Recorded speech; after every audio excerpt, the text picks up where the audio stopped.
We're back in the kitchen and we're going to be making some good shit. So you got 2 pots, or I got 2 pots. I don't know how many pots you got, but I got these 2 right here. One is small, one is big. I'm going to take the big one. I'm going to put some water in it.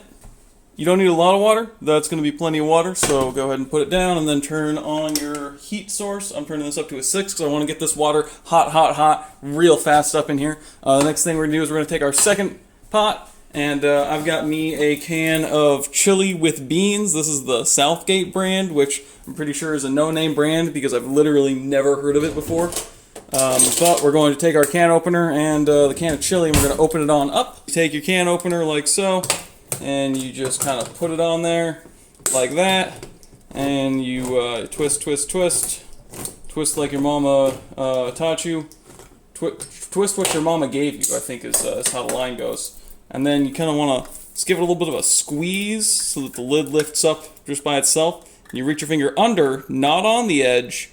Let's get that in focus. There we go. You want to reach under the edge, not on the edge, under the edge so you don't cut your finger to reveal this can of chili. Then you just want to pour it out. Pour it right out of the can and into the pot here. Give it a couple love taps to make sure everything's getting out of there.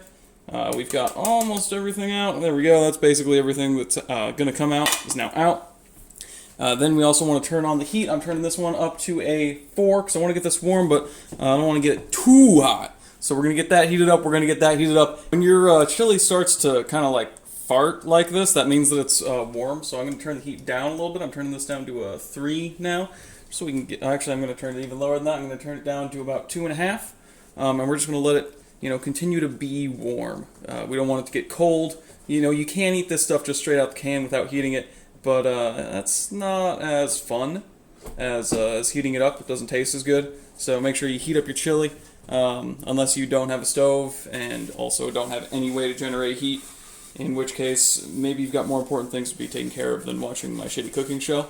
And the water is still getting ready to boil. As you can see, there's some bubbles in it, presumably from all the chemicals they put in the water that turn the frogs gay.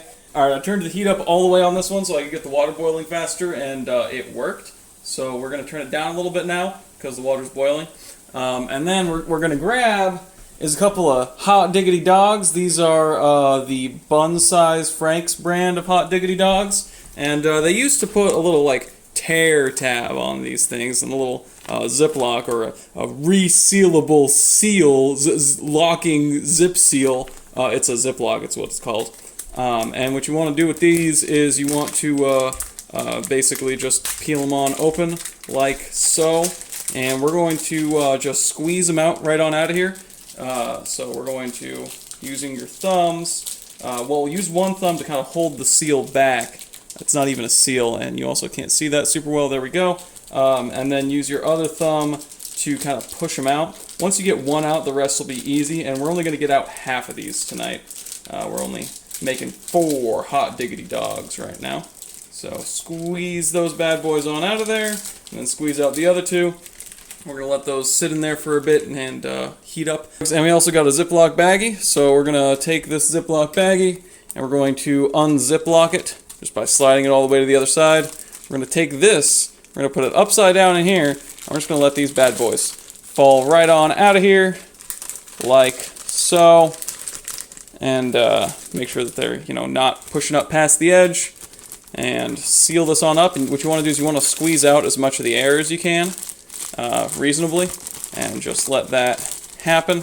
Then you've got this nice little label here that says date and contents, so that you can write what day it is when you used the Ziploc bag and what's inside of it, so you don't forget. So right now it is 11:15. You can't see that because it's out of focus. There we go. It's 11:15.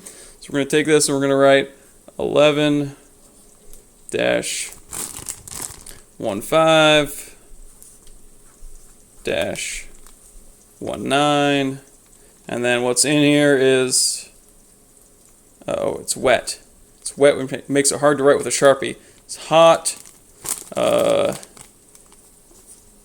Dawgs. Alright, you can put that in your refrigerator and you won't forget what's in it. And we're going to turn the heat down a little bit more on this one, down to a low, and we're going to just shake it around. You don't actually need a mixing tool. You can literally just shake it back and forth, kind of like I'm doing here. Don't shake it so vigorously that it jumps out. This ain't a pancake. This ain't a crepe. We ain't camping. This is just chili in a pot on a stove, and we want to mix it up a little bit, like so. And these bad boys over here are still heating up. And what we got going on here is the chili's bubbling. These bad boys are done, and I can tell because I can feel it in my spidey senses. So what I'm going to do is I'm going to take, I've got 4 of these right here, but my plates are small, so I'm putting 2 on each plate. We got 4 potato buns for the hot dogs. We're just going to take these out with a fork and plop them into the buns. You want to take this, mix it up a little tiny bit, you know, just make sure it's all nice and homogeneous and congealed. And then you want to take your fork, and you might be saying, why are you using a fork instead of a spoon? It's chili. It's because I'm trying to avoid over-soaking these buns with all the moisture. So we're trying to get mostly just beans and meat here. We're going to grab out our measuring cup, and we're going to grab out some chili cheese Fritos. We're going to put the chili cheese Fritos into the measuring cup.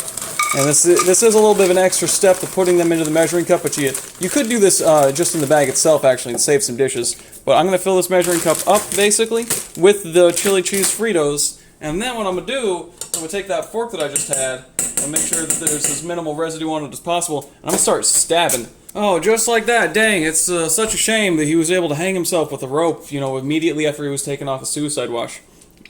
But we've got our nice crumpled up Fritos right here, and we're just going to pour them right up onto our chili dogs.